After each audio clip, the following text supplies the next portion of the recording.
Good evening, and welcome to the budget-only workshop meeting of the Wall Township Board of Education for February 25th, 2025. Please stand for the flag salute. I pledge allegiance to the flag of the United States of America and to the republic for which it stands, one nation, under God, indivisible, with liberty and justice for all. Mr. Smythe, sunshine announcement and roll call, please. Yes, this is the Wall Township Board of Education meeting for which adequate notice under the Open Public Meetings Act was provided by notice to the CoStar, Asbury Park Press, Township Clerk's Office, all Wall Township Public Schools, and in the Board Administration Office on January 9th, 2025. Take a roll call. Ms. Adams. Here. Mr. Agnizio. Ms. Barbier. Here. Mr. Brereton. Here. Mr. Buffa. Ms. DiGiovanni. Here. Mr. Smith. Here. Mr. Wondrak. Here. Mr. Maliff. Here. At this time, we're going to open up the floor for public comment. Anyone wishing to make a comment, please come to the microphone. Seeing no public comment, we're going to close public comment at this time. And at this time, I'm going to turn it over to Dr. Handerhan, who will give an introduction about our presentation tonight. Thank you very, very much, Mr. Maliff. Good evening, everyone.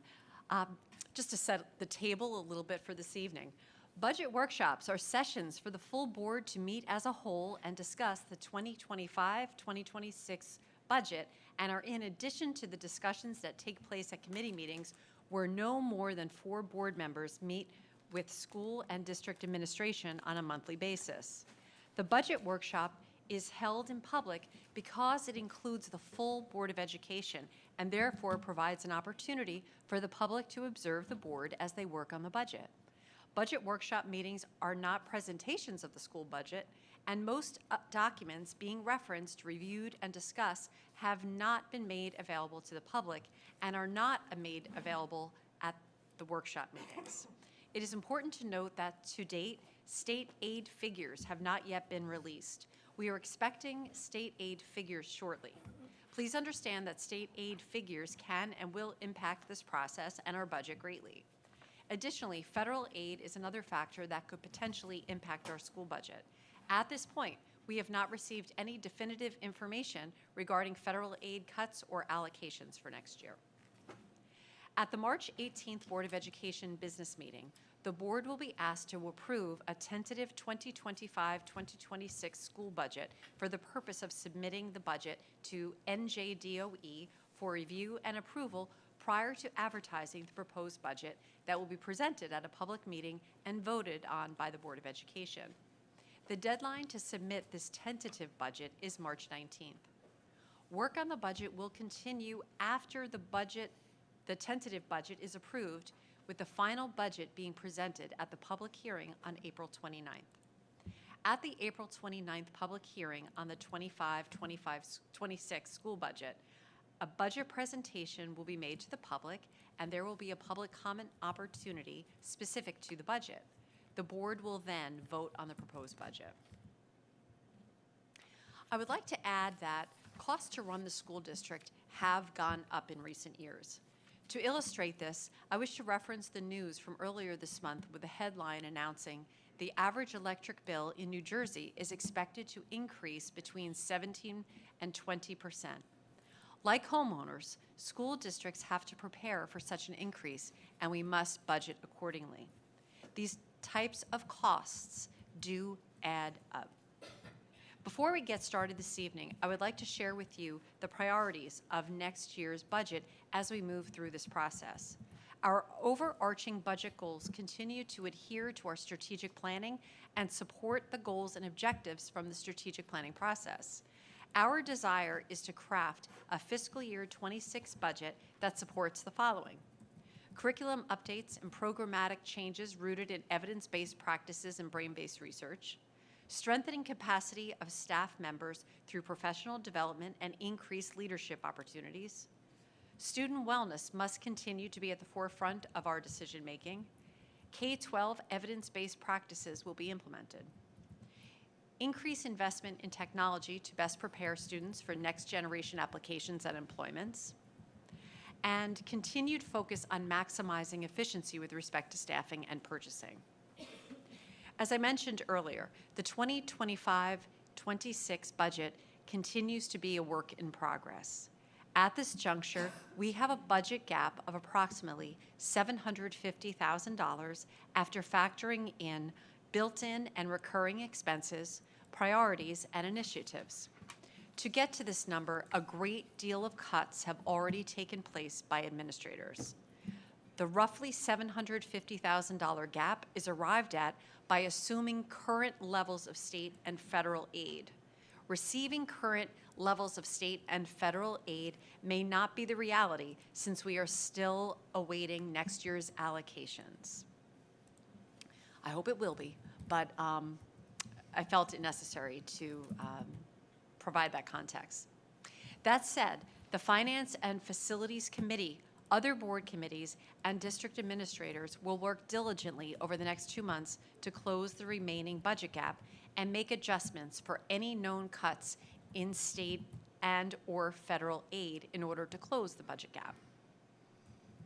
I would like to share with the board that unfortunately Mr. Adonisio is unable to join us this evening. He reached out to us earlier today. And additionally, Mr. Buffa, who is the current chair of Finance and Facilities, asked that I convey his regrets for not attending this evening. Unfortunately, he is ill and is unable to be here this evening. At this point, I would like to welcome Assistant Superintendent of Curriculum and Instruction, Ms. Jennifer McCann. She's going to start us off tonight to review the proposed curriculum and instruction budget. Ms. McCann? Thank you, Dr. Han. In your packets, there is a handout of some of the highlights of the curriculum and instruction budget. The curriculum and instruction budget is strategically aligned to support the academic objectives outlined in the district's broader strategic plan. As highlighted in last week's mid-year goals update, the district's academic vision is to cultivate a culture of academic excellence, innovation, and equity. This vision ensures that students have access to personalized learning experiences, a rigorous curriculum, and ample support services, empowering them to reach their full potential. Consequently, the budget prioritizes key areas: curriculum development, instructional resources, professional development, and supplemental programs. At the heart of curriculum design is the goal of enhancing the quality of teaching and learning. A well-crafted curriculum serves as a roadmap guiding educators on what content to teach, along with effective instructional strategies and assessment practices. Each summer, regular curriculum revision is essential for staying aligned with best practices. Each summer, our teachers engage in collaborative efforts to revise curricula in response to updates from the New Jersey Department of Education or when curricula require a refreshment due to time elapsed since their last revision. This summer, we will focus on refining mathematics, multilingual education, world language, and elective courses at both Wall Intermediate School and the high school, as well as some special education courses at the high school. While a robust curriculum is foundational to quality teaching, it is equally critical to support this curriculum with research-based instructional resources. Ongoing evaluation of instructional materials ensures alignment with the New Jersey Student Learning Standards and adherence to best practices. This year, grades K-8, along with Algebra 1, Geometry, and Algebra 2, have piloted new instructional materials. These new resources, along with updated advanced placement U.S. history textbooks, are accounted for within the budget. Additionally, the budget includes provisions for consumable workbooks, such as our K-5 reading and writing workbooks, math workbooks, and novels for grades 6 through 12, as well as supplies like paper, pens, paint, student desks, and specific materials for music, art, and technology. In our current digital landscape, it is essential to integrate educational platforms that enhance classroom instruction. To facilitate personalized learning, the district utilizes assessment platforms that generate detailed reports, offering insights into students' strengths and areas for improvement. These platforms, along with other content-specific resources, support both teaching and learning across various disciplines. Professional platforms also play a vital role in the district's operations. For instance, Genesis serves not only as the student information system, but also as a tool for managing teacher lesson plans, grade books, and professional development plans. In addition, the district utilizes platforms such as SchoolFi, Frontline, and iObservation, each serving a distinct purpose to enhance operational efficiency and instructional quality. Professional development is the cornerstone of the district's commitment to continuous improvement. It equips both teachers and administrators with the tools and knowledge necessary to address the diverse learning needs of our students. By staying current with educational research, professional development ultimately contributes to enhanced student learning outcomes, fostering a culture of lifelong learning and collaboration amongst educators. Professional development opportunities for our staff are offered in two primary formats: out-of-district and in-district. Out-of-district professional development includes local, state, and national conferences, as well as daily workshops in our area. In-district professional development is provided by external consultants who deliver in-class coaching, workshops, and guest speaker sessions to enrich the professional growth of our staff members. As Dr. Handerhan had mentioned, in addition to our local funding sources, the district also benefits from federal funding through the Elementary and Secondary Education Act, also known as ESEA, which encompasses Title I, Title II, Title III, and Title IV subgrants. Each subgrant targets specific areas. Title I focuses on improving the academic achievement of disadvantaged students, with funding supporting our morning and after-school programs at our qualifying schools, such as Central, West Belmar, Wall Intermediate School, and Wall High School. Title II funds are allocated to support district-wide professional development, while Title III focuses on language instruction for our English language learners and our immigrant students. Title IV funds, if I could get it straight, supports initiatives related to mental health and technology. The district will receive notification of its federal allocations in late May or early June, at which point funding decisions will be made based on available resources. For the past several years, the Wall Township Public Schools, like many others, has relied on ESSER money to support supplemental programs designed to address learning loss. However, as noted last year at this time, ESSER funds are no longer available since September 30th of 2024. As a result, the district must now incorporate the cost of these programs into the general budget to continue offering them. For instance, last summer, the district was only able to fund the Elementary Summer Night Academy, which had a total cost of about $90,000. The district recognizes the positive impact this program has on our students and is committed to running it again this summer, though the expense must now be accounted for within the district's budget. Thank you. Okay, thank you, Mr. McCann. At this time, if we have any questions, I'm just going to start off with a quick question, and then certainly any other members of the board that would have a question. Just regarding the textbook purchases, the new textbook purchases, are they all one-to-one purchases? Are they classroom sets? Are there any online resources that go along with these purchases? Okay, great question. So at the elementary level, there is a digital component as well as a consumable component in grades 4 and 5 that typically would go along with any textbook adoption or a new series adoption. At the middle school level and the high school level, they will most likely be a classroom set of textbooks that would be adopted, as well as any digital access that we would be afforded within adopting that textbook. So students would be able to access their student version via their Chromebook and not have to travel back and forth with the actual book. Okay, thank you. A question from anyone else on the board? Okay. Thank you, Mrs. McCann. You're Dr. welcome. Hanahan. Thank you very much, Ms. McCann.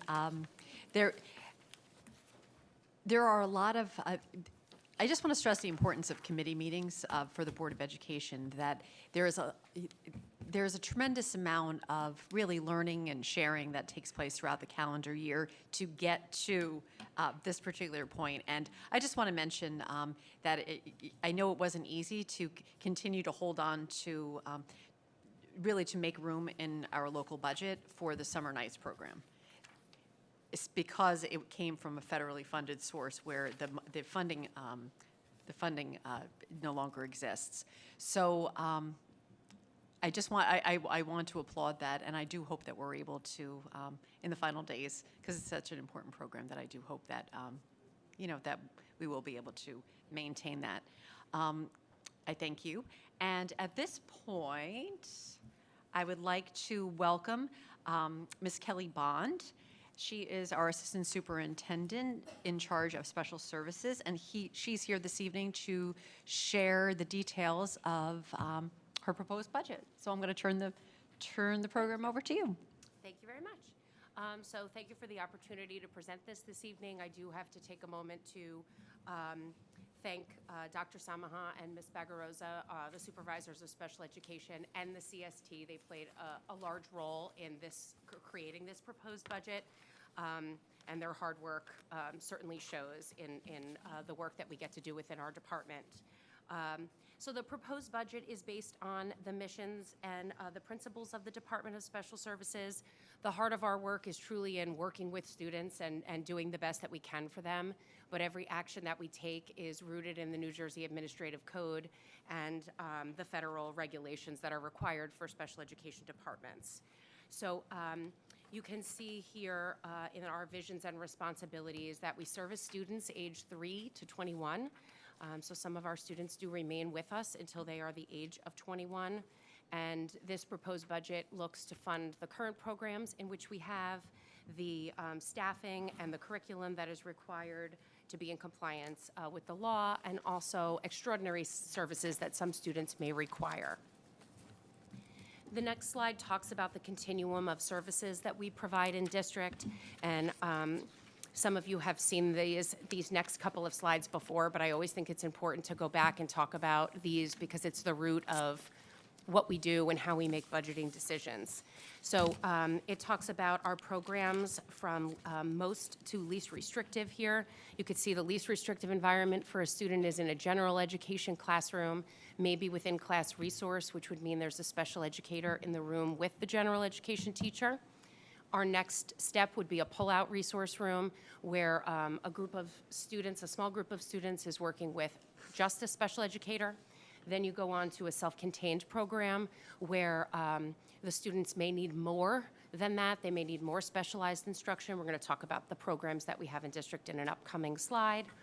Out of district is when we cannot support the students within district and we need to look to an outside school to be able to give that child what they need.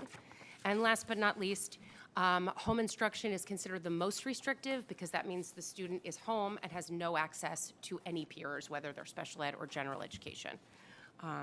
So those are the continuum of services in which we provide. And then the New Jersey Administrative Code talks specifically to the number of students that can be in each one of those settings.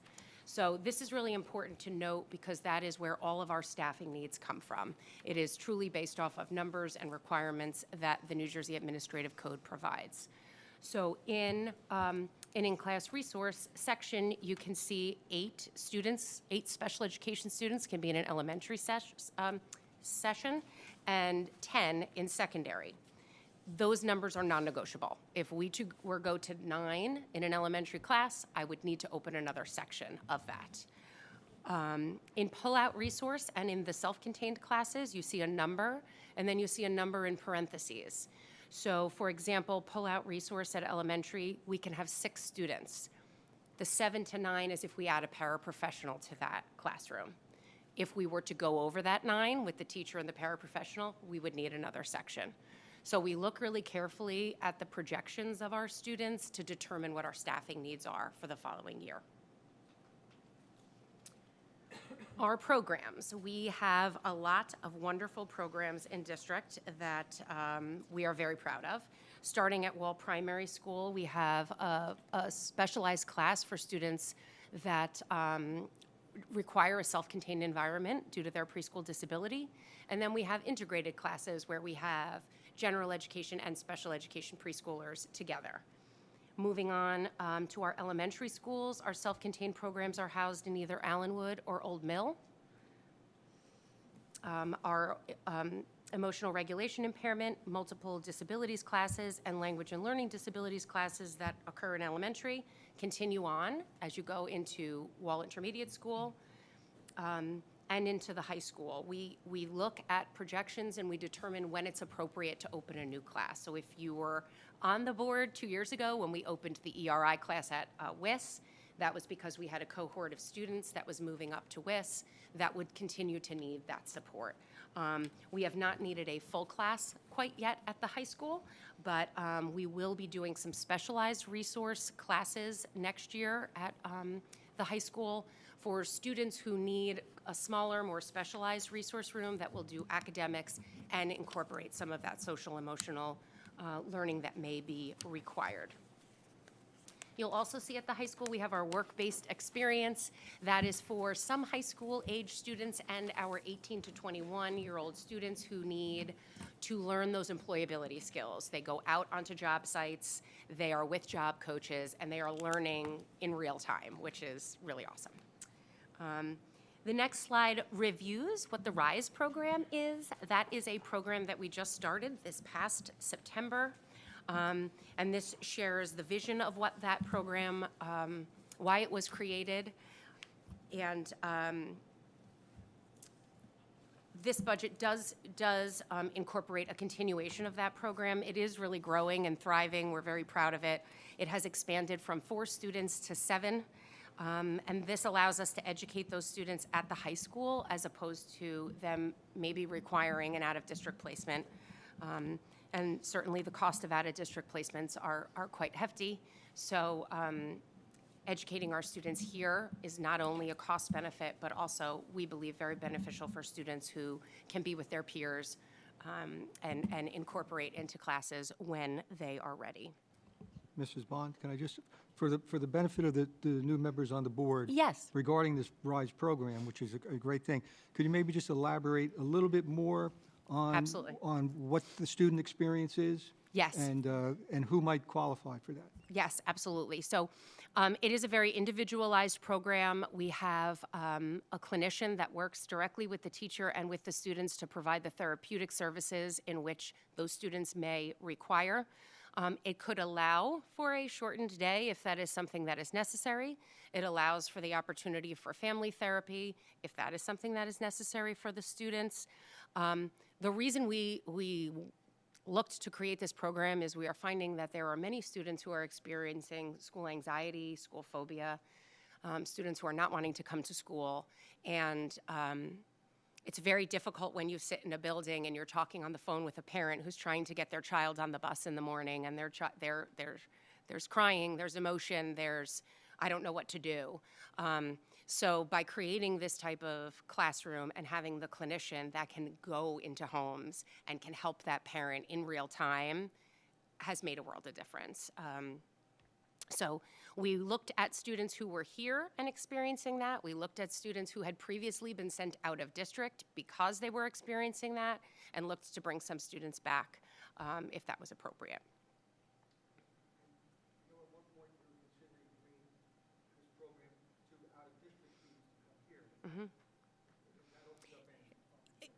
We have had some other districts come to tour our program. We have not had any official tuition-in students just yet. My goal was really to get through before, because I can assure you, once I advertise this to the directors, I will get people who are interested. So we really wanted to get through our first year of implementation to feel that we knew we were successful with our own students before we opened it up to others. But I anticipate that being something that can happen in the near future. You're welcome. Okay, and then the next slide talks about our out-of-district placement, which is a large bulk of the special education budget. It is something that we take very seriously when we decide to send a student to an out-of-district placement. If we are saying we have tried everything that we have here in Wall Township, and we are not the least restrictive environment for that student. We are not able to meet their needs, so we may consider an out-of-district placement. You can see by this graph that those numbers have been on a steady decline. We started, at this time last year, we were anticipating 27 students to require out-of-district placements in this past September. This year, we are looking to anticipate 25 students. So with that slow decrease, it fluctuates, certainly, depending on students moving in, moving out of the district, if we determine that we could potentially bring a student back to district. But this is the information that we have in this very moment. And then you can also see the tuition-in students. There are a lot of neighboring towns that don't have the robust offering of programs that we have here in Wall Township, and will reach out on a regular basis for us to review records, to observe the child, and to determine if the child might benefit from one of our programs. So last year at this time, we were anticipating 11 tuition-in students. Right now, we are anticipating 13. So, you know, that's also something that between the declining out-of-district and the increasing or the maintenance of our tuition-in is something that is we're really proud of, and is definitely a direct correlation to the quality programs, I think, that are offered. And I do need to thank the board and Dr. Handerhan and all of the building administrators who have these programs in their buildings, because I can assure you in going to my meetings that other special ed administrators are not offered the level of support that I am here, so I do appreciate that. And then the next slide, which is a long list of things, but really just outlines all of the things that the special services budget provides for students. You can see that extended school year, all the extraordinary services that certain students may require. Some students may need a one-to-one nurse. Some students may need a one-to-one paraprofessional. There's various evaluations we do for students to ensure that we really know them before we decide what type of program they may need.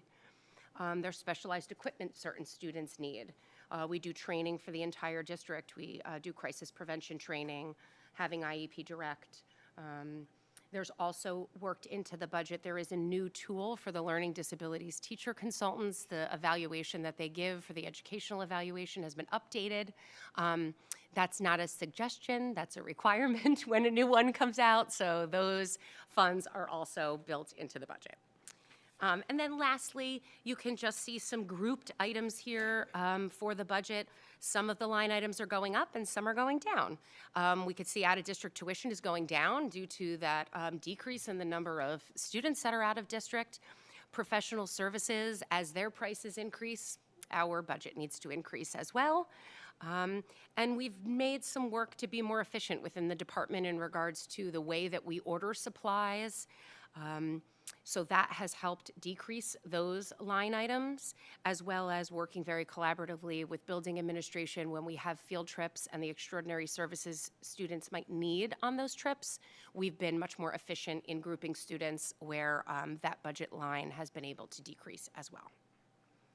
So that's it for me. Happy to take any questions. Okay, thank you. Any questions for Mrs. Bond? Yes, Ms. Barbier. Who else? Oh, me. Mr. Giovanni. I had one question. Some of these evaluations of student needs, such as like physical therapy, neurological, audiological, do they come in or do the kids go out and get those services at a particular office? I was just curious. So we are lucky enough to have a neurologist who comes to the special services office. So we schedule those right at the special services office. The parents come in, they sit in our adorable little kitchen, and the students go upstairs and work with the neurologist. There are times when we may need a specific evaluation that might cause a student to have to go to an office, but those more common evaluations we do in-house. Thank you. I just had a quick question about the RISE program. So I love that we're doing this. I'm a little nervous that it's growing because that's not a good sign, is it, or is it? So, I mean, it's certainly, if you build a program and there's a possibility that a student may benefit from it, you know, we're going to look to have students go into that. Some of the students that are in the program are not in full day. They're in for part of the day because there were certain subjects that were causing that level of anxiety. So when I say 7, it is not 7 full-time students. It could be some students who are just benefiting from it for certain periods. But it is something that is growing, and I'm sure you'll hear from Ms. Steiner when she does her presentation that student wellness is something we are consistently working on. We work very well as a team, so I think we try to work from the general ed and the special ed side, but the struggles some of our students are having aren't going away. So I think we're doing a wonderful thing by trying to create a safe place for them to be educated. So I guess my follow-up to that is there a limit on the number of students who can be in that program? I didn't see it on the previous slide. So we coded that program for the state as a self-contained ERI program. So it would follow that same, that same, but that is a good question because I've never really, we coded it that way even though we're not placing the same types of students. We're differentiating the types of students that are in those programs, but that is by state code how it is coded. So if we had more students entering that program but weren't necessarily there full-time, that number we could have like 10, 12 kids in the program but have not all of them there At the same different time? times of the day, Okay, correct. Perfect, thank you. You got it. Okay, any other questions? And just one more for me. Is it your goal to have your annual conferences with the students and their parents and the team before the end of the school year so that you pretty much know where you're going to be starting? Or I know students come into the district at any time, and so it's kind of be fluid, but by the end of the school year, you have a fairly good idea of what you're going to be needing next year in terms of sections and teachers and paraprofessionals, correct? Yeah, so IEPs are really driven by their annual review date, so that happens every year. It is not every May that we do every student. So it does happen throughout the school year. We do have our own projection sheet, so the teams are to, even if they haven't held the meeting, they are to give us what they are anticipating would happen, so we can use that for budgeting purposes. But every student will have an IEP meeting, yes, before the end of the year, and we're able to make changes as necessary.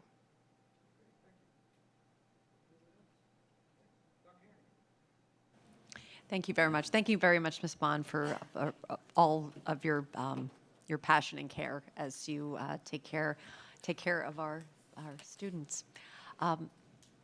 And passion and care is, as you mentioned, is our students' wellness is incredibly important.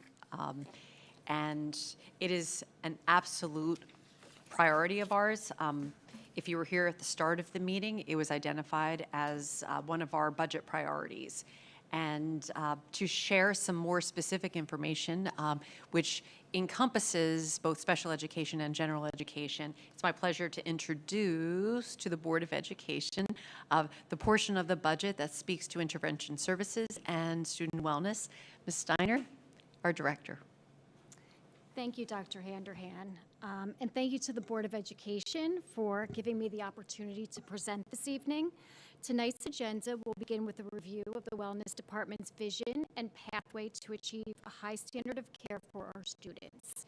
I will discuss the key priorities and actionable steps needed to implement our vision as we enter the third year of our strategic plan. As you can see, the vision of our wellness program is a holistic approach to supporting students' health and well-being. We address the social, emotional, behavioral, and health-related areas of development. Our wellness program aims to help all students build foundational skills and prepare them to navigate real-world challenges.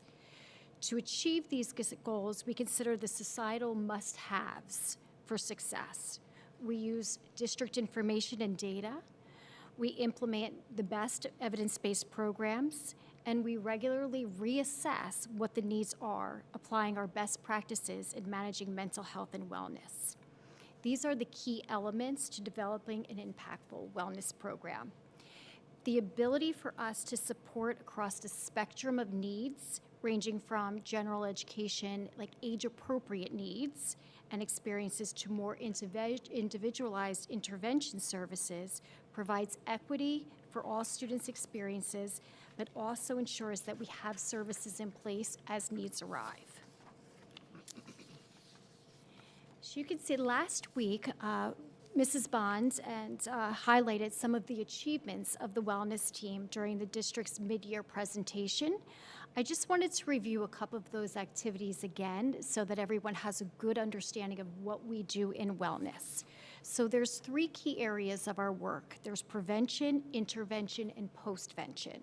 To give you a frame of reference, prevention is like our 7 Mindsets program, when we implement something and give every child an experience. As far as intervention is when we provide a service based on a need, like a counseling service or having one of our specialized teams meet to discuss a student's needs. And then postvention is the focus on the work that we do after something happens or during something that's happening, some type of crisis situation, and how we respond. I'd like to begin with the proposed prevention budget. Next year we are looking to continue instruction in the 7 Mindsets curriculum, including classroom lessons, staff professional development, and our student-centered extension activities like our polar plunge from last week. We're going to continue with our Wellness in the Works and our 9th grade mandatory reading task that all 9th graders do as they enter Wall High School, and it will be a reading task based on a book. It's been the 7 Mindsets for the past couple years, but we're exploring some different options, but it will focus on providing students with an experience to really explore and learn about themselves before they enter the high school, and also provide some well-needed skills so that they succeed. The prevention budget also supports a stipend for our head nurse and our school physician, as well as nursing supplies, which are necessary for the safe operation of our schools. We're approaching our 3rd year of implementation of many of our programs, and with that, the wellness team has acquired a lot of expertise that has allowed us to do professional development in-house using our own people, as opposed to bringing in consultants. So that's something that obviously is a cost savings to the district. If we move on to our intervention programs, the proposed budget places a key focus on mental health counseling and skill development to respond to students with adverse needs. This year, we introduced the BASE intervention program, which we will continue to use. BASE intervention program provides a learning experience for students who are dealing with emotional or personal challenges. So we will be extending training using this program and use it as a restorative platform for students with disciplinary infractions.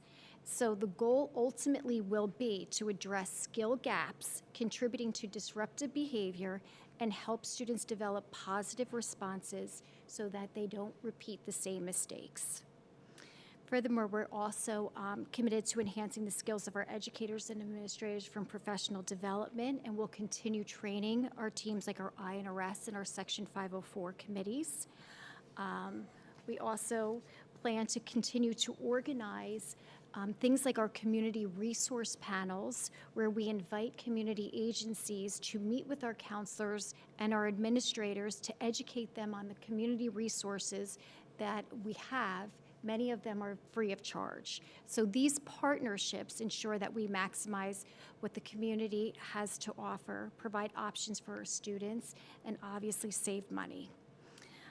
We will continue to reserve funding for medical intervention and testing for our students who are suspected to be under the influence of drugs or alcohol. This is a safety protocol that we have in place that allows us to detect and advocate for appropriate treatment for students who may be experimenting with drugs and alcohol. As far as postvention is concerned, we will continue to budget, thinking of our crisis management teams. Our crisis management teams and our threat assessment teams are who ensure the safety of students and the community. Well-organized protocols that align with best practices are key to minimizing the impact of crisis situation and preventing negative residual effects. So our crisis management and threat assessment teams are trained to handle these situations, and we use a Lifelines program to guide our response strategies. In addition, we will be collaborating with Preferred Behavioral Health, which is a state-funded resource to explore training in trauma-informed practices. This initiative will equip all of our staff with the skills needed to support students in various situations and to help foster positive relationships. I'd also like to mention that in the last couple of years, we also have brought in some of our own training for CPR, and we have gotten our nurses certified. So in this area of postvention, with the certification of our nurses, they're able to certify other staff members in CPR to respond to emergencies. So the last part of my presentation that I wanted to speak to, and Dr. Handerhan had asked me to really go through this meticulously, is what I would refer to as situational spending. So situational spending often is governed by statute, and I want to begin by describing the statute that has to do with homeless youth.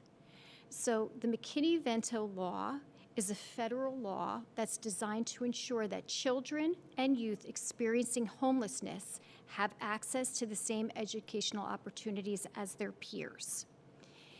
In the 2023-24 school year, Monmouth County saw a 24% increase in the number of McKinney-Vento eligible students, while Wall Township experienced a much larger increase of 46%. This underscores the growing budgetary need for resources to support these students. So what a McKinney-Vento support would look like is that it all is rooted in education, what we call educational stability. The law allows students who lose permanent housing to stay in their original school or to transfer to a school in the area where they are temporarily living. This is important because many families want their child to remain in the original school for educational stability. But sometimes when they move into housing, it's outside of the district. So we are responsible to make sure our students are transported. It's our responsibility to get them back and forth to school to provide that educational stability. So an example of a student who loses housing in Wall and they move to Brick and they want to continue to attend Wall schools, it is our responsibility to make sure that we get them to school on time. Similarly, students who lose housing in Brick and are temporarily placed in Wall Township in temporary housing are the responsibility of Brick until 365 days. After a year has passed in temporary housing, if a family still remains in this situation where they do not have permanent housing, the student becomes what's called domiciled in the new district, and financial responsibility shifts. So the student from Brick who moves to temporary housing in Wall and is there for over a year becomes domiciled in Wall and becomes our responsibility. So then if that child wishes to continue school in Brick, it would be our responsibility as the domiciled district to provide transportation and tuition. With a 46% increase in this population and a lack of affordable rentals, families are remaining under the McKinney-Vento law much longer, and costs continue to shift back and forth between districts. Additionally, costs go beyond tuition and transportation and include needs like school supplies, school breakfast, lunch, and access to medical resources. So ultimately, the budgeting process for McKinney-Vento eligible students is very difficult to predict. It's ever-changing, and it really requires careful, meticulous monitoring. Another example of situational spending that I wanted to address is our homebound instruction. This is the funding. Mrs. Bontemps had mentioned it as our most restrictive type of program, but we do have many students who are unable to attend school due to a medical condition or other health-related issues. So we are responsible to make sure that we educate those students. We provide homebound instruction, and often we have to purchase instruction if a student is placed in a facility as an inpatient treatment program. One final thing that I wanted to mention about situational spending is that we also have spending for nursing services for before and after school programs. It's a cost that fluctuates based on need, but a student who requires a life-saving medication like a benzodiazepine, it can only be dispensed by a nurse or a school physician. So these children are obviously, want to participate in after-school activities, and it is our responsibility to make sure that we have the medical professional available on site during these activities to meet their needs. I hope I effectively highlighted the need for the resources in our proposed budget. I would like to recognize the dedication of the school counselors and the nurses, teacher leaders, and administrative team, because their hard work was invaluable, and invaluable input were essential to developing the budget. Thank you. Okay, thank you. Or do we have any questions for? Okay. Ms. Steiner, thank you very much. And certainly these programs, are a great benefit to the wellness of our students. And I understand that the nature of these things are that it's perhaps maybe a little bit difficult to measure their success because things happen unexpectedly. But, is it possible for you to maybe cite any measurable area where you've seen improvement as a result of any of these programs, whether it be, either in the HIB notices or discipline referrals, anything that you can put your finger on that we can say, oh, this is now better? Absolutely. We are seeing an increase in reporting, which is a positive thing.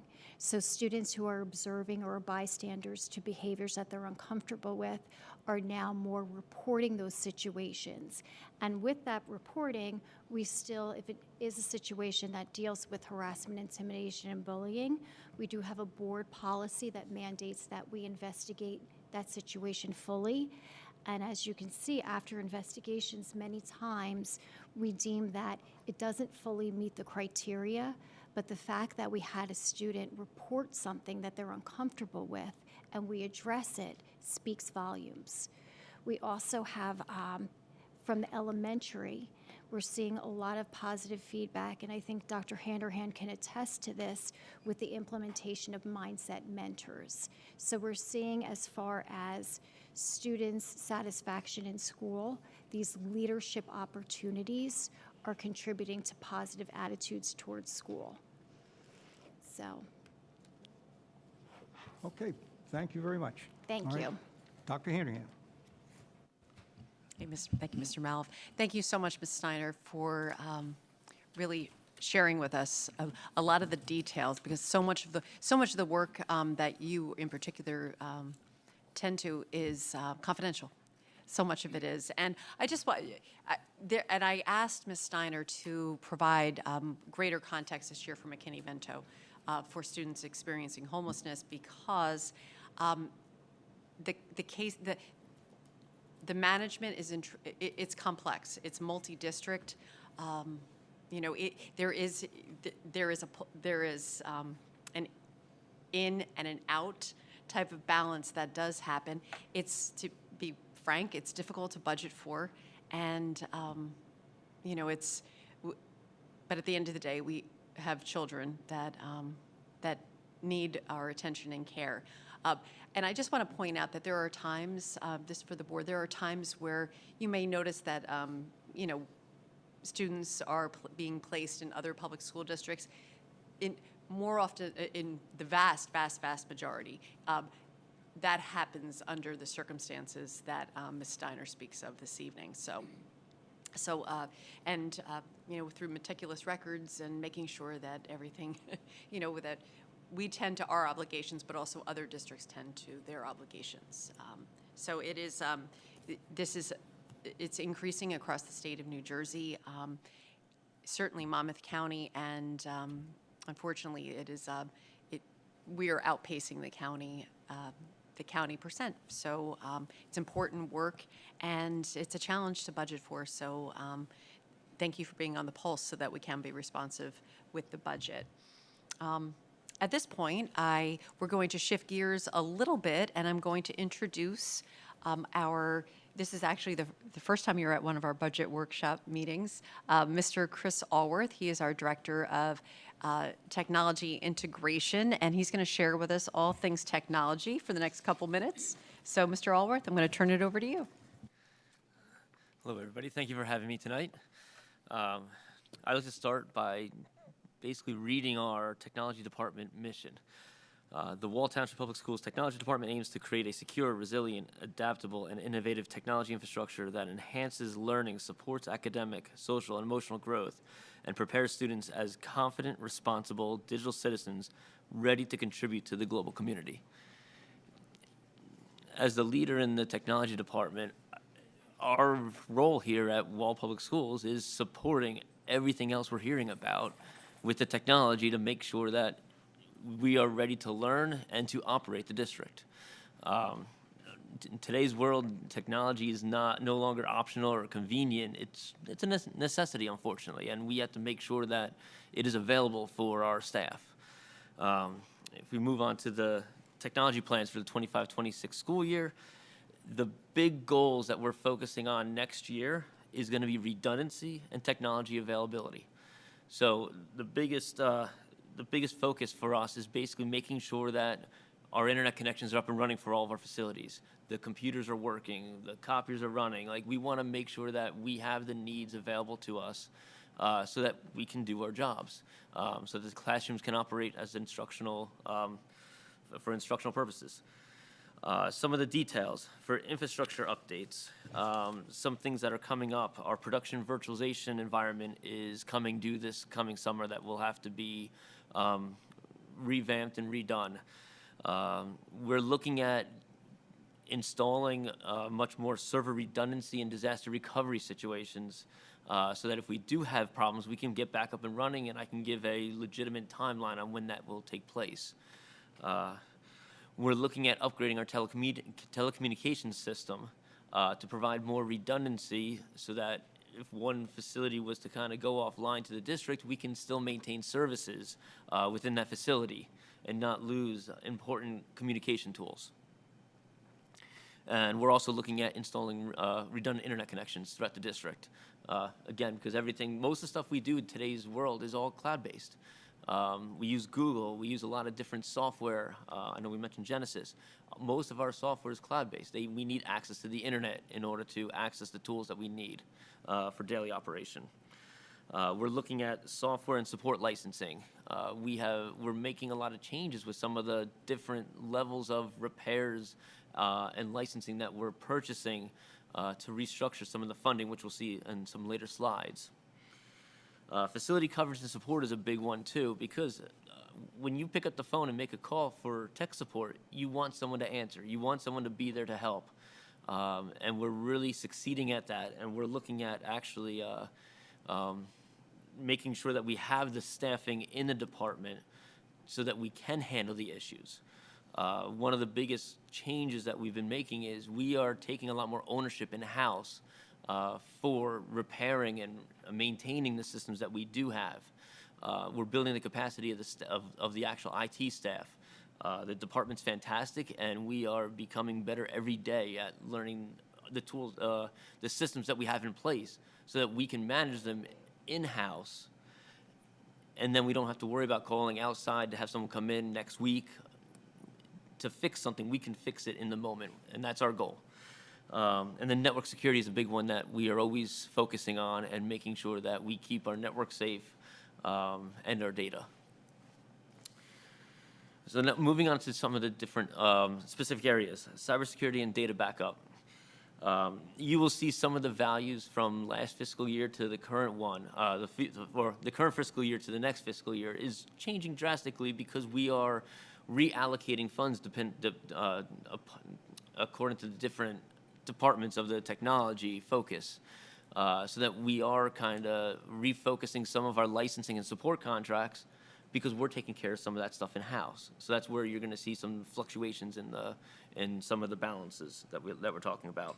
But for cybersecurity and data backup, we're looking at multi-factor authentication, our domain name systems and content filtering, our endpoint antivirus software, our different firewalls throughout the district. We're looking at doing offline and off-site data backups for disaster recovery, internet redundancy, and then also software as a service availability remotely so that if we do have an issue, we still have access to our services that are installed out in the cloud. Moving on to productivity, collaboration, communication. Internet redundancy. So internet redundancy, so we basically have one internet connection for the building, or for the entire district. So if that one pipe was to have an issue or a blip, ironically, I think it went down for about 30 seconds today, and I received 5 phone calls in 30 seconds that we had an internet outage. So internet redundancy would basically mean I'm going to have an internet connection at each facility, whether it's like an Optimum line that you would have home, or Fios, or a cellular signal, something to that extent, where if our primary internet service has an issue, it would kick over to a backup connection. So then, as an end user, they would never know that where their internet is going out of, just that the internet's working. Like, that's the goal. My goal is to have a backup plan so that if there is an issue, we can get back up and running. Because right now, if we do have an issue, we don't have that backup plan. It would be a much more stressful situation for me. Unfortunately, yes. So that's something we're looking to change. Yes, thank you.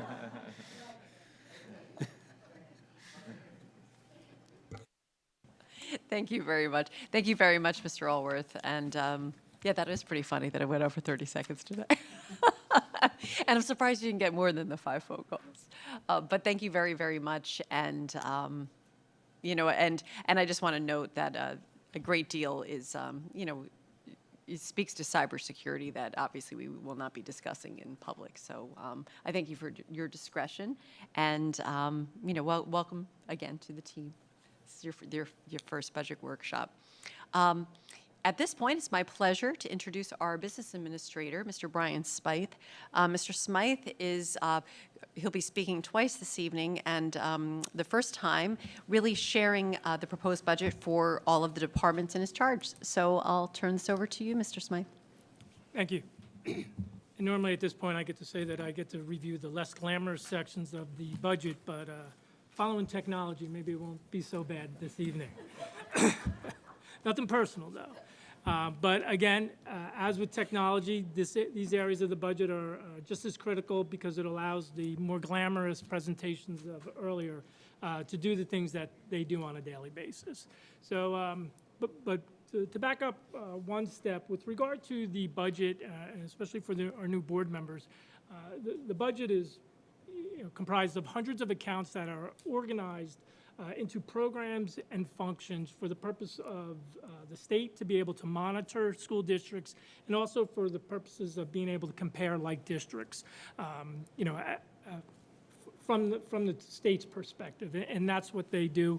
When I go through my slides, you'll see an account number that you'll be able to reference when you're going through the budget documents that we provide you.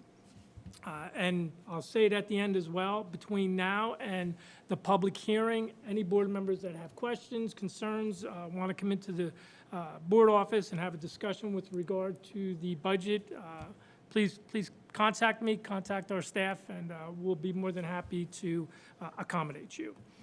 So with regard to the support service programs and functions, on your first slide, we break it down. We have building maintenance, custodial, which is more than custodians and cleaning the buildings. That's why it's 8% of the overall budget. Grounds transportation and personal benefits, which are 22% of the overall budget. With regard to the first category, it's building maintenance, and this is a very important category of accounts. We budget a little over $700,000 in this account, and this is for recording expenses related to keeping your buildings open, comfortable, and safe for use, or keeping them in their original condition. It's also a requirement of the State Department of Education that districts invest in their facilities, and in order for districts to be eligible for state funding for facility improvements, you must demonstrate that investment based on our annual, it's referred to as the comprehensive maintenance plan that we submit.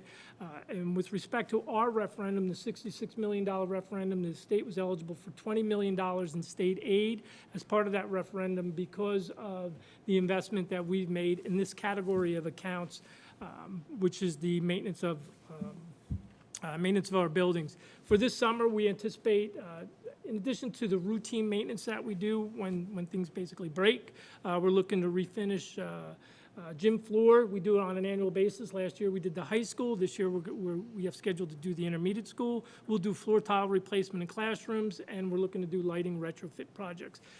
In this category, as well as the capital projects category, we are still working through what projects we'll be able to perform this summer and in the 25-26 budget, because as you are aware, we have a referendum, and we are scheduled to perform about $35 million worth of work. Starting now, they are starting, but between now and September, we're looking to accomplish that much amount of work. So trying to do additional capital projects and maintenance projects on top of that may prove to be difficult, but we are working through that at this point in time. Next category is building custodial accounts, and as I indicated, it's not just the custodians and cleaning. More than 50% of the budget is staffing, and the staff that are included here are the maintenance staff, custodial staff, as well as the non-instructional paraprofessionals are included here. This category of account is basically for keeping our buildings clean. And as well as to perform inspections with respect to the regulatory compliance that the district must adhere to. We're looking for a increase in the amount of $383,000 or 6% over what is currently budgeted in this category of accounts. Two items that we see an increase in. One is our property insurance, which is for that line item, it's a little over 3%. And as Dr. Handerhand indicated earlier, the big unknown this year is what we should be budgeting for our electricity usage. The industry is saying that we should be anticipating 20%. I hear that we should be anticipating 30% increases in this category. We are currently, with the proposed budget as it stands, we are at a 14% increase with the electricity line item. We've kept natural gas and the water and sewer utilities flat, so between those category of utilities, we're proposing a 7.5% increase, but that is that's an unknown at this time, and we spend about $700,000 on electricity usage on an annual basis. So and if there's any questions in any one of these categories, please stop me and address it at that time, or we can revisit it when I'm done. Yes, there is a question. There we go. How do we get to the 20%? There's something that the public utilities do, and they have, I don't know what you call it, they have all these things out there, and they come to a price. And this year it was 20% out of nowhere. Yes. Out of nowhere. Somewhat aware of that. So we participate in, we were participating in a program called ACES, which is a consortium of the majority of school districts in the state of New Jersey, and they, through a competitive bid, through an economy of scale, they go out and they do the pricing. However, because of what's happened in the market, they have not been able to award a competitive bid. So we are all back with our regular utility, our provider. So for us, it's through JCP&L. We're hoping that, I believe when the market perhaps stabilizes a little bit more, they're going to be able to go back out to bid and we'll be part of the consortium. But again, it's, you know, we're monitoring it on a regular basis, and between now and both the tentative budget as well as the public hearing at the end of April, we may be moving this number, you know, as we obtain additional information.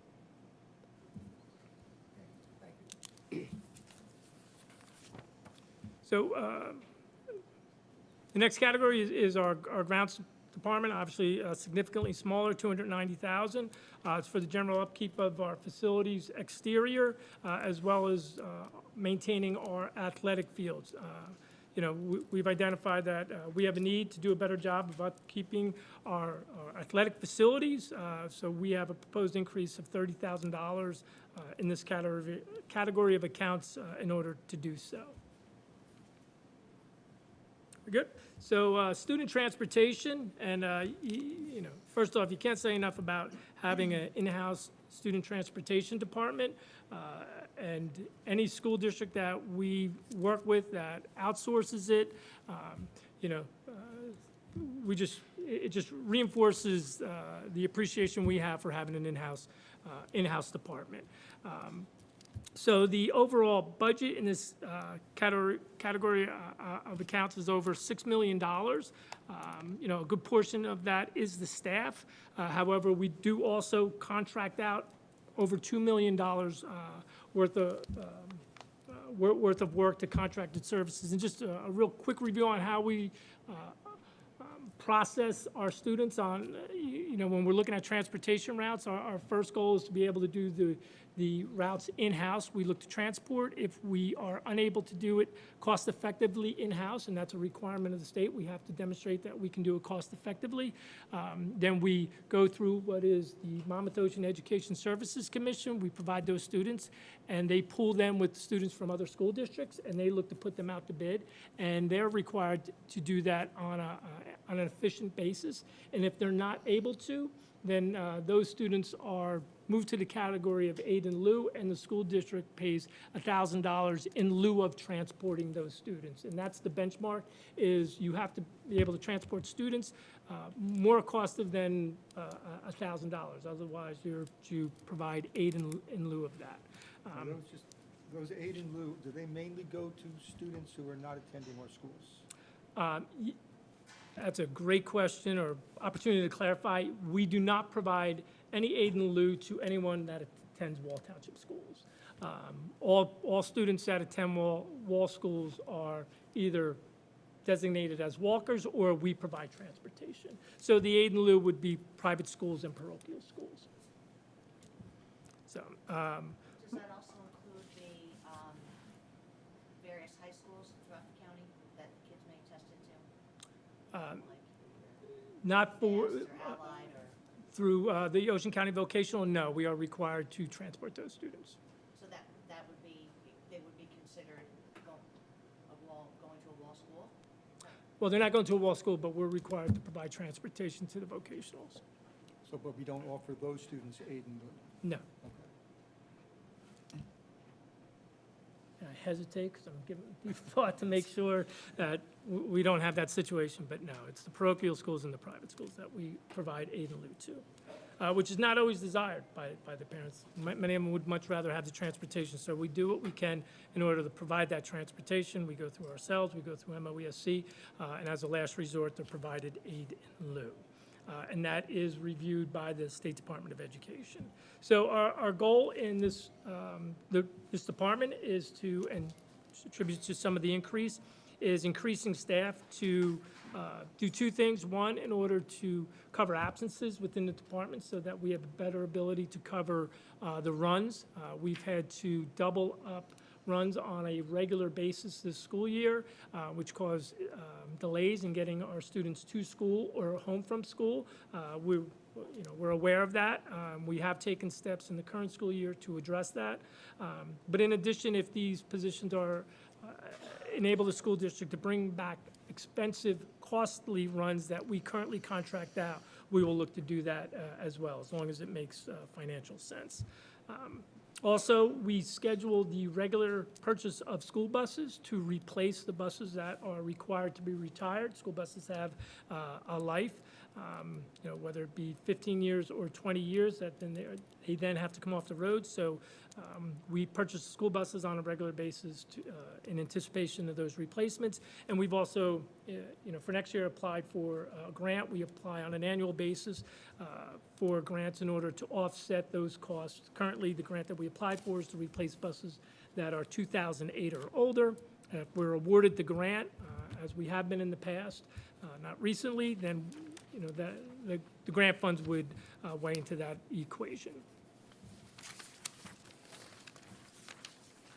Personal benefits, which is a very large percentage of our budget compared to the other categories. This is 22% of our budget.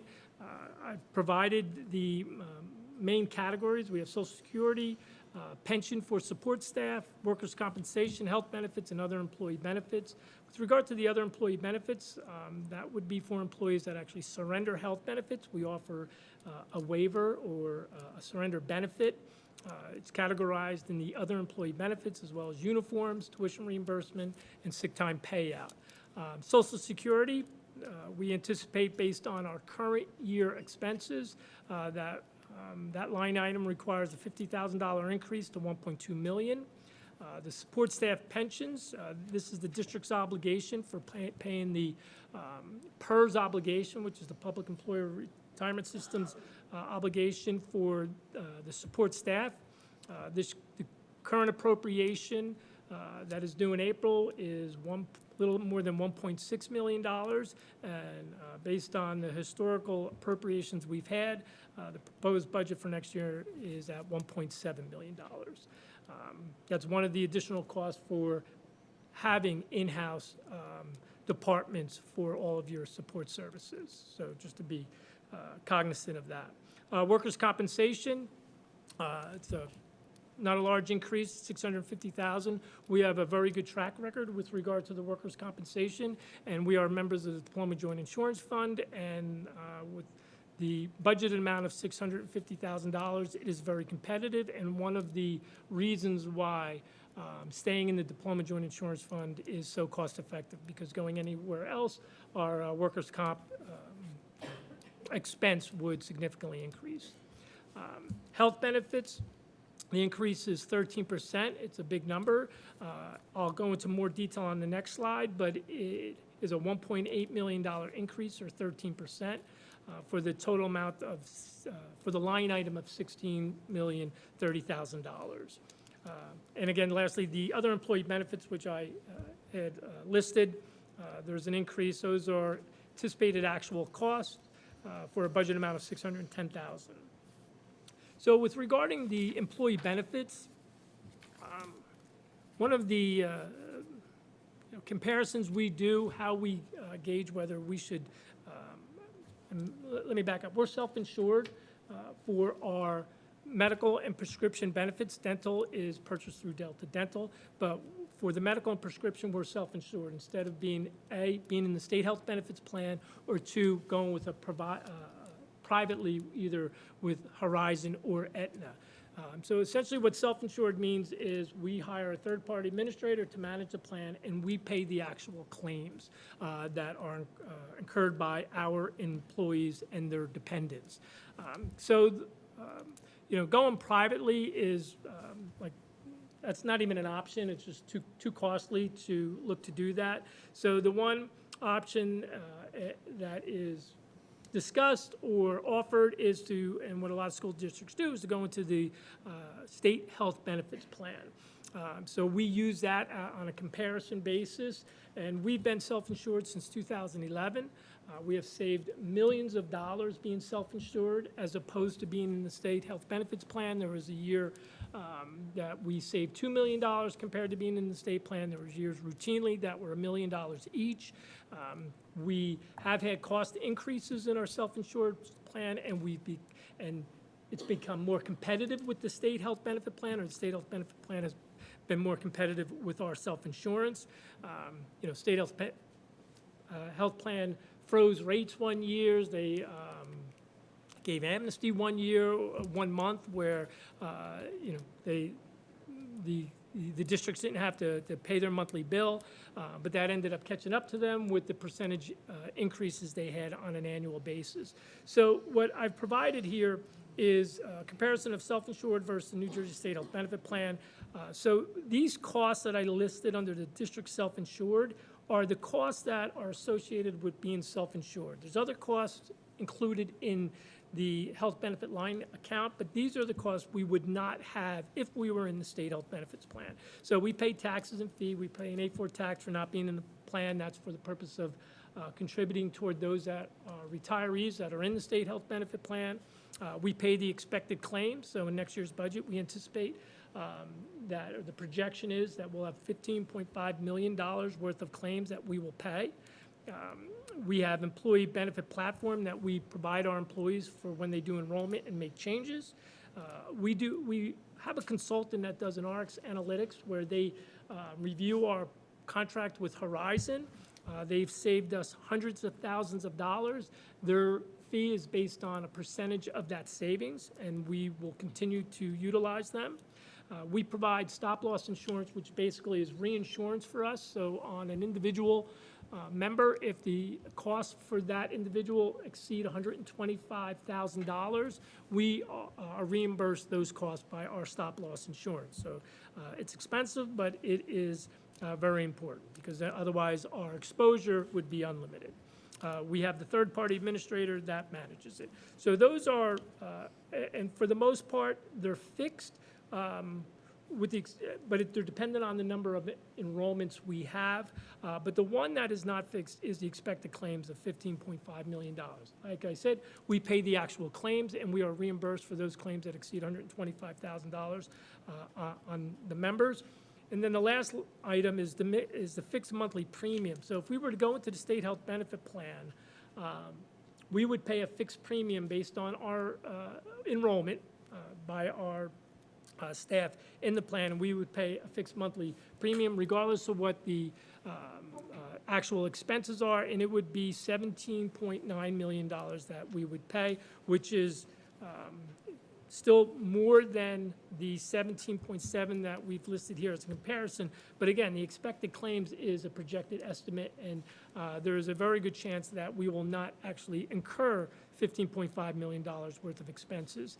And when we don't, those funds remain in this account and are rolled over and are utilized to offset subsequent years' budget, as it's referred to as budgeted fund balance, but it's essentially resorts to being a revenue for subsequent years. So the option has always been, hey, you're going to pay a fixed cost to the state health benefits plan or a private provider and let them assume the risk and also the reward, or being self-insured where we budget for it, and if we don't realize the claims that we are projecting, the funds stay with the district and are used in subsequent years. And I know that was kind of lengthy, pretty detailed, but this is a big line item in the budget. And I think it's important. We discuss it at F&F. We bring our broker in. We start out in actually September, but we discuss in October, November when we're renewing. What we're discussing is this the year that we're going to have to look to go into the state health benefits plan? And also what I want to point out is at the top of the column, it's the state health benefits plan with a 7% mid-year increase. And the reason why that's there is the state health benefit plan is on a calendar year. They run January through December. Our fiscal year is July through June. So the rates are fixed right now in the state plan, and they will be adjusted, I don't want to say increase, at this point, but they'll be adjusted in January of 2026. So the increase this past January for the state plan was 14%. So I think I was conservative from a comparison standpoint and only projecting a 7% increase next year. So if the increase in the state plan is greater than that 7%, then the 17.9 would be that much higher. Again, the recommendation is going to be to stay self-insured with the district's health, medical and prescription. Can you provide clarity on the role of the third-party administration and a little bit more about what they do? Yes, so they do, essentially, if we retained Horizon as our benefits provider, they do the same thing Horizon does for somebody who has private insurance with Horizon. Our third-party administrator is Horizon, so they manage the plan. They manage the claims that are billed by the providers, and they pay those claims and bill us for the actual claims. So, yeah, they manage the plan, and for us, both the stop-loss insurance and the third-party administrator is provided by Horizon Blue Cross Blue Shield. Thank you. And annually, we go out for, unless we enter into a multi-year contract, we competitively quote through our broker the cost of the stop-loss insurance and third-party administrator. Okay, so benefits. Last two categories for this stage is equipment that is purchased. We have it listed here. Again, these purchases go through our Finance Facilities Committee. It's $122,000, which we listed the equipment. We're looking for grounds equipment, which will most likely be equipment for the new proposed turf fields. We have HVAC mechanical equipment that we purchased during the school year in the event that we have equipment that fails, and as well as the routine replacement of maintenance vehicles for the operations department. And then lastly is our capital projects. We have in the budget proposed $1 million. That is currently an estimate and continually being reviewed and will be updated through this process. We have district-wide paving, which includes Old Mill Elementary School. That was scheduled last year. However, due to work that's going to be performed with the referendum, they're going to have to do some excavation within the parking lot. So we postponed that work in order to be done after they're done with the work in the parking lot of Old Mill. So it's scheduled for this summer. We also have proposed the front entrance, front and athletic entrance at the high school. That's a $300,000 project for replacement of the concrete and pavers that are there. We've experienced some unfortunate accidents with people tripping on the pavers and concrete sidewalk there, so we're looking to get that work done. Again, we don't anticipate an issue in performing the work in front of the athletic entrance, but because of the amount of work we're doing in the high school this summer, we're going to have to work out this schedule in attempting to try to get the work done at the front entrance. These are projects that are being proposed in the and being discussed in the Finance Facility Committee. Last point I want to point out, both for the capital projects and going back to the required maintenance accounts, both of these categories are funded through reserve accounts. So the capital projects, it's $1,778,000. This is funded with $1 million withdrawal from our capital reserve. And in the maintenance reserve, where it's $717,000, that is funded with a $700,000 withdrawal from a maintenance reserve. On an annual basis, at year end, we fund those reserve accounts for use in subsequent budgets. But what it really means is any adjustments that we're trying to make in balancing the budget with regard to the tax levy and state aid and our other revenues, any adjustments to these two accounts has no effect on those because these are funded outside of those revenue sources and are funded by our reserve accounts. So when we're, and I'll get to that point later, like trying to make up a shortfall in the budget, reducing the capital projects doesn't get it done because that's funded by a different source, if that makes sense. Any questions for Mr. Smythe, just Earlier in your presentation, you mentioned about, I think you said $35 million of referendum work is going to be done this summer or very soon. Could you maybe just outline again those projects that we're going to be looking at this summer? Yes, so we have and I have to go in order of the projects, so there's a number of them.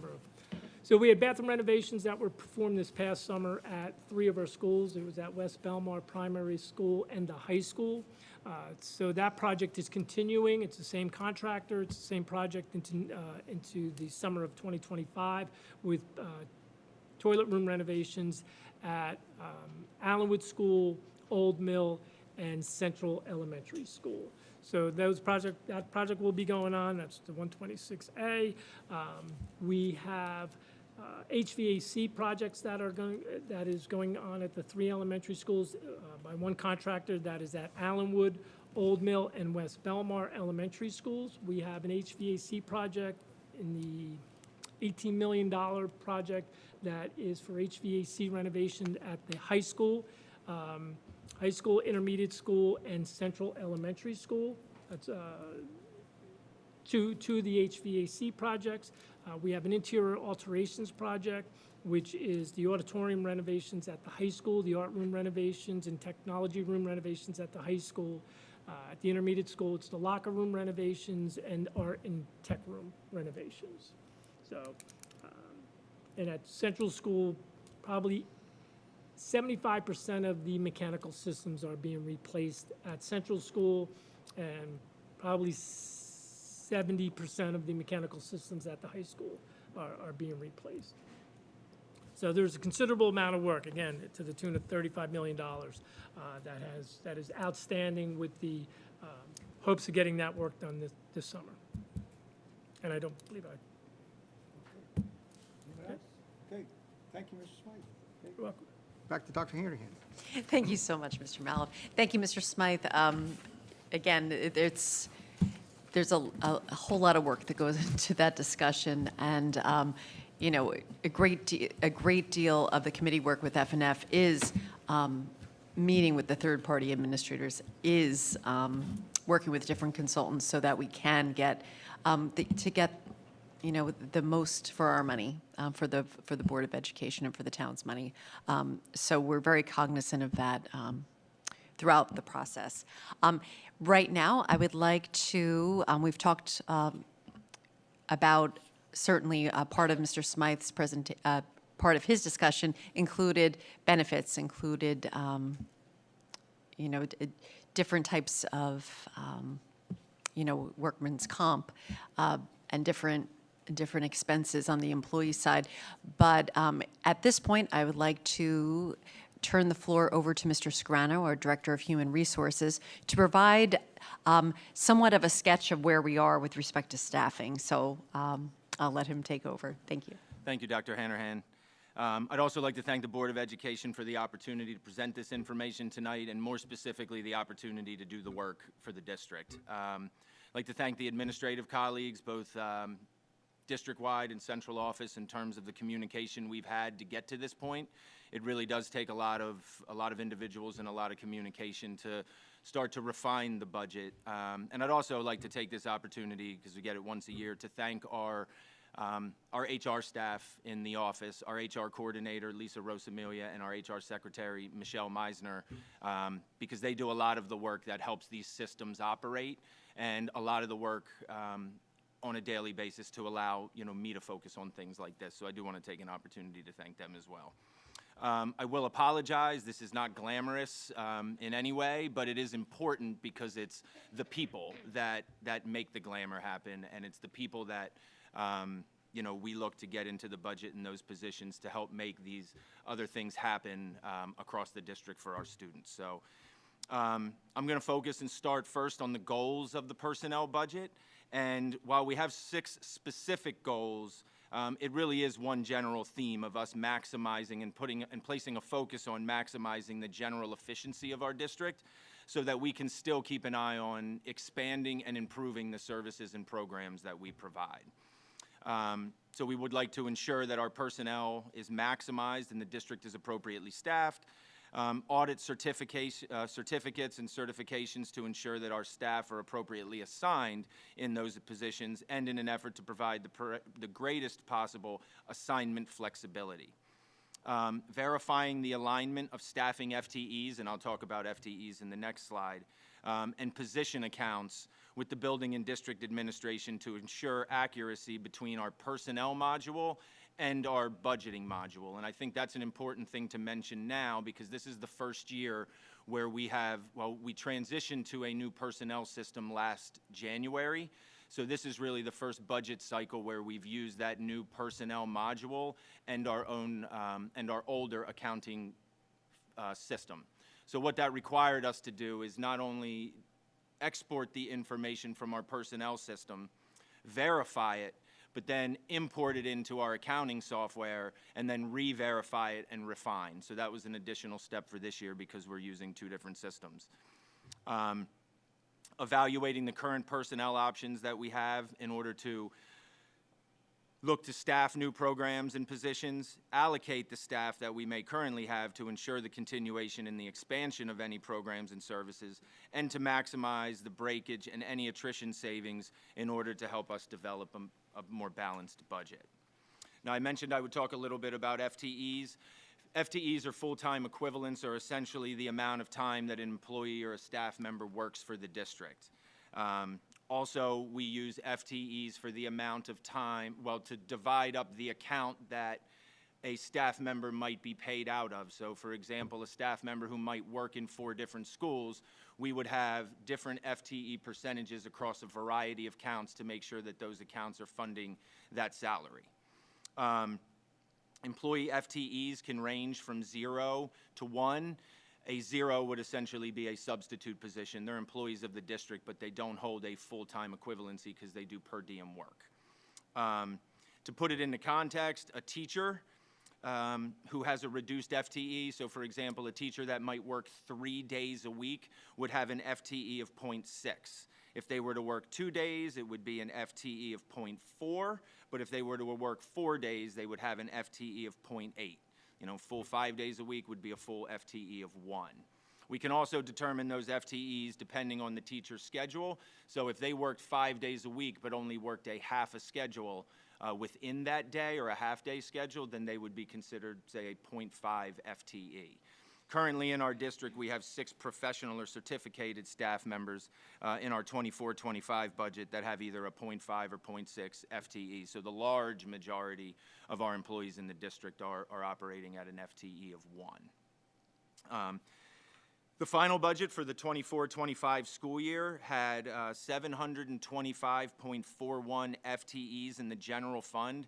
It is important to note that once the budget is finalized, sometimes positions, even though we may have had 725 positions in that budget, there could be late in the year retirements that don't get replaced. So sometimes we'll have those in the budget, but it doesn't mean that those positions are replaced if we're not aware of them prior to the finalization of that budget.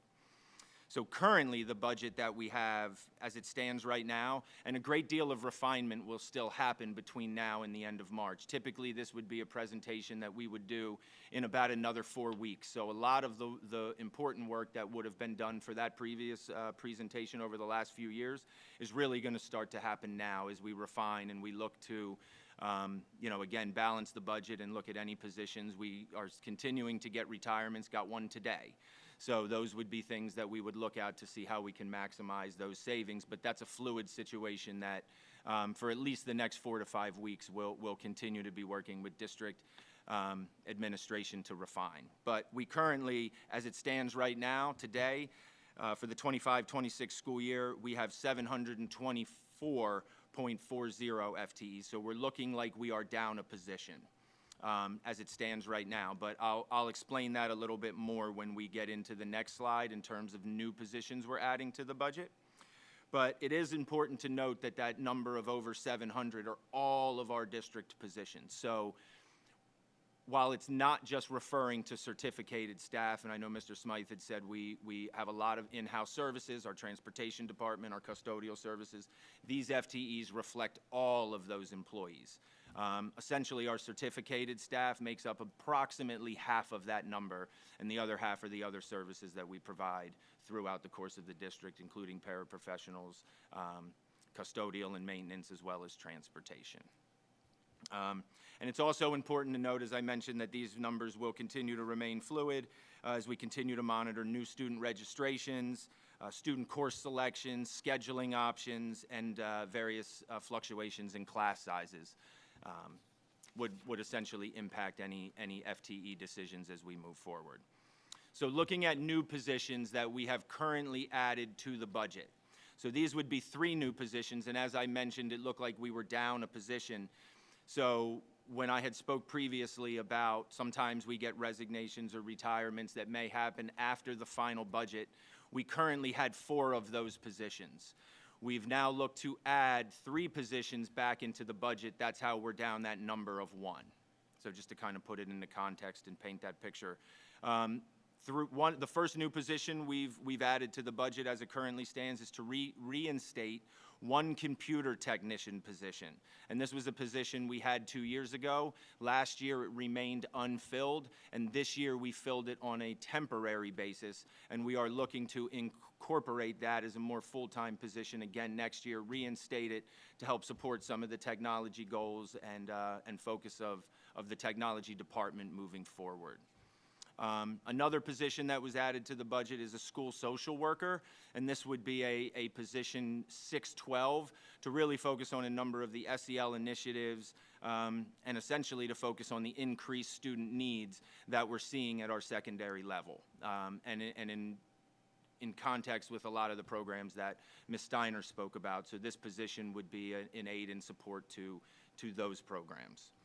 And finally, an additional operations supervisor with a focus on grounds. And this position would primarily entail regulatory compliance as well as focusing on the maintenance of the grounds and the sustainability and the improvements and the upkeep of the new referendum grounds projects. So while not necessarily to oversee those projects, also to maintain the upkeep of our athletic facilities and our grounds facilities moving forward.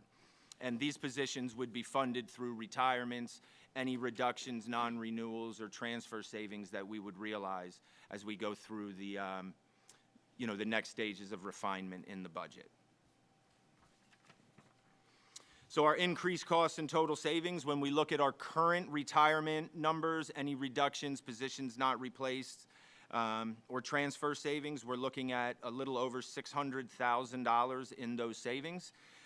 When we factor in the additional positions as well as any increases to potentially prepare for an increase of a position in a salary account, we're looking at about $218,000 of increases, which still realizes a total savings of over $400,000 as it currently stands right now in our budget.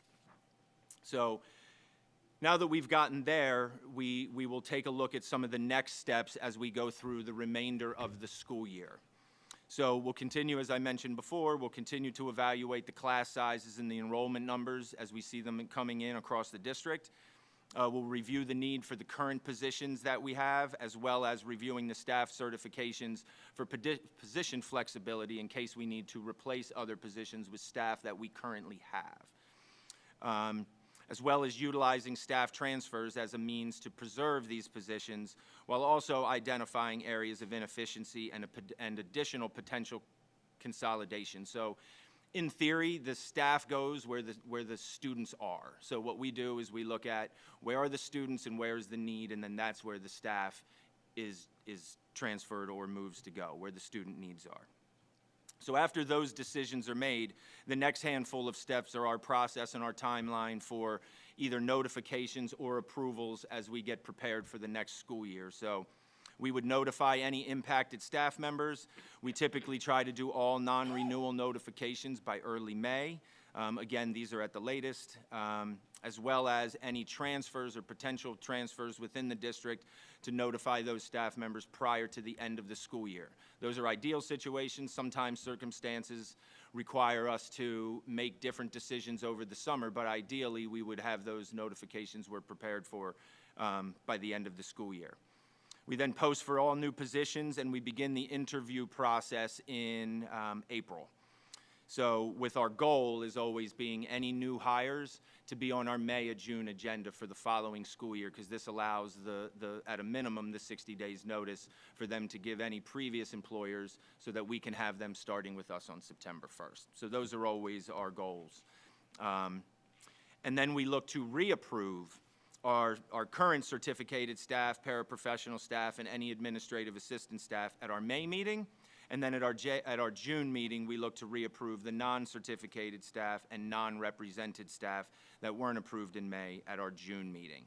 And we will continue throughout the course of that to monitor any areas for potential additional savings that we may either be able to recoup or reallocate towards different needs. All right. And our current overall staffing costs, so our 2024-2025 budget totals in our salary accounts were a little over 51 million, precisely 51,861,383, where our current proposed 25-26 budget salary accounts are at about 53,049,672. So we've seen an increase of a little over $1 million. 1,188,289 to be specific, which shows and relays an increase of about 2.29%. We saw a 2.43% increase in our 24-25 budget, and in addition to the additional positions we've added, the primary increase that we see are just the general annual salary raises across the district, and these would be WTEA positions, WTASC positions, and non-represented positions. Those annual salary increases are what make up primarily this figure that you see, and those are annual for those annual salary increases. And that's all I have. Thank you. Questions from the board? Okay. Thank you, Mr. Scarano. And as you say, it's an ongoing thing, and we'll be looking forward to any updates that you will provide for us at a later date. Of course. Thank you. Okay. Thanks. Dr. Handerhan. Thank you so much, Mr. Malf, and thank you, Mr. Scarano, for providing us with really the up-to-the-minute. Our secondary schools, we're awaiting our course selections, and there are so many staffing decisions that typically are made during the early spring. So this is personnel is an item where it will be a major focus, for us, a major focus for our personnel committee, certainly finance and facility impacts, I'm sure, curriculum and instruction. And yeah, it's there's a lot of decisions that have to be made as we look towards closing our budget gap, but also, looking forward to any state figures, state aid numbers that we should be expecting shortly. So I, for one, look forward to getting those numbers to see exactly where we are. So thank you for your hard work. At this point, as earlier promised, I'm going to turn the floor back to Mr. Smythe to really wrap up where we are as far as impact on the fiscal year 26 budget. So, Mr. Smythe? And as much as I'd like to say this is less painful than the last area I covered, but I'll try to be succinct for Ms. DiGiovanni. Okay. So everything that was been discussed tonight has to do with our general fund or our current expenses, which is basically all the expenses that we have in our one fiscal year. But there is another section of the budget which is referred to as our debt service. That is part of the overall budget. It's approved by the Board of Education, and it's factored into the tax levy for the school district. So everything discussed so far has been the general fund, or again, the current expense budget. But the first slide on the next section has to do with our debt service, and our debt is based on the referendum from 2022, the $66,599,000. In prior years, we had different groups of bonds that made up our debt service. going back to the referendum from 1998 that were refinanced multiple times through the years. But currently, the only debt on our books is the 22 referendum. So our debt service budget for the 25-26 school year is a little more than $4.3 million.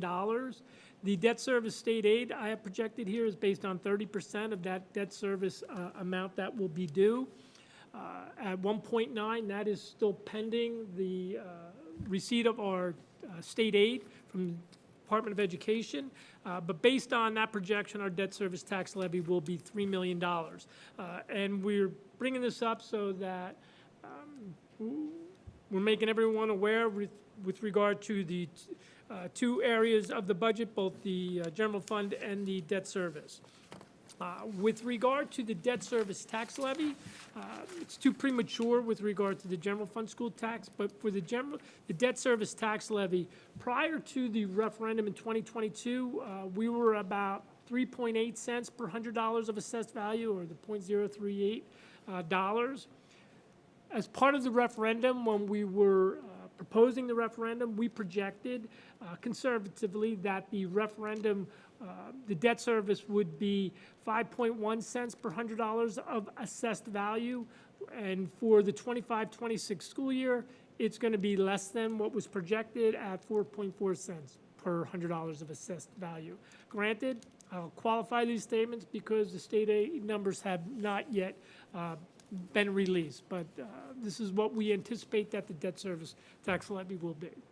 So, which I think that's important since the referendum is so new. With regard to the portion of the school tax based on the general fund, that tax levy as part of this budget is proposed that the number provided is $78.8 million. That includes the allowable 2% increase. School districts by statute are permitted to increase their tax levy as part of the subsequent year's budget by 2% of the prior year's tax levy. School districts are also permitted to utilize waivers. There's a number of them. For our district, the waiver that we qualify for is the health benefit waiver. And we'd be able to use bank cap if we had spending authority created in the last 2 years, which we do not. So the proposed tax levy is based on the 2% increase, which is over the prior year at $1.5 million, as listed there, and the health benefit waiver of $1.6 million. So, and to go into a little bit of explanation on the health benefit waiver, again, this is all predicated on what happens with state health benefits. So districts would otherwise be required to include any increase in health benefits within our 2% increase in the tax levy.